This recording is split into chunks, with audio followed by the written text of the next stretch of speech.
បងប្អូនយើងណាខ្លះដែលមកពីចូលឆ្នាំវិញញ៉ាំមានតែមីដែលយល់ចិត្តយើងអញ្ចឹងបងមកធ្វើមីញ៉ាំមួយខ្ញុំទាំងអស់គ្នាគ្រាន់តែស្ដាប់សលេងហ្នឹងក៏គួរឲ្យចង់ញ៉ាំដែរមែនអត់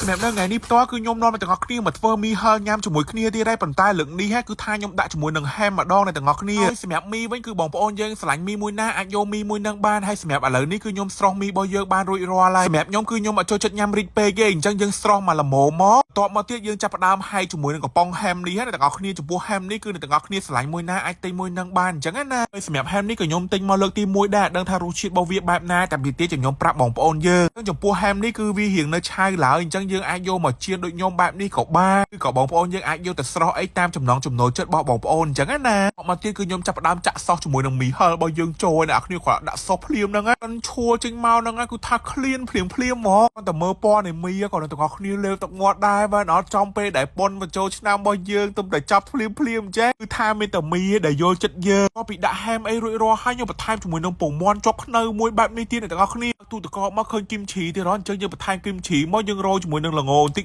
មកគឺថាអូយមកអែមរួចរាល់ហ្មងអ្នកទាំងអស់គ្នាឯងបន្ថែមទឹកម្ទេសបន្តិចមកអ្នកទាំងអស់គ្នាមើលគួរឲ្យចង់ញ៉ាំហ៎ឥឡូវនេះរៀងយប់ដែរហើយឲ្យខាត់ពេលវេលាយូរទេមកទៅចាប់ផ្ដើមញ៉ាំជាមួយខ្ញុំទាំងអស់គ្នាអ្នកទាំងអស់គ្នាណាពងមាន់របស់យើងជៀនមកគឺថាឡើងតំណងហ្មងណាមួយម៉ាត់សិនហើយគ្រាន់តែលឺសលេងមួយម៉ាត់មិញខ្ញុំគិតថាបងប្អូនយើងប្រកាសជាលេបទឹកមាត់ហើយឥឡូវនេះយើងចាប់ផ្ដើមដាក់មួយនឹងពងមាន់ចុកខ្នៅហៀមកតក់បែបនេះទៀតអូយនិយាយពីថាក្តីសុកអូយក្តីសុកដល់ទាំងអស់គ្នាអូយញ៉ាំគីមឈីនេះក៏ឆ្ងាញ់ដែរចឹងឥឡូវហ្នឹងបើបន្តក្តីសុកឲ្យយើងថែមមួយម៉ាត់ទៀតហ្មងបងប្អូន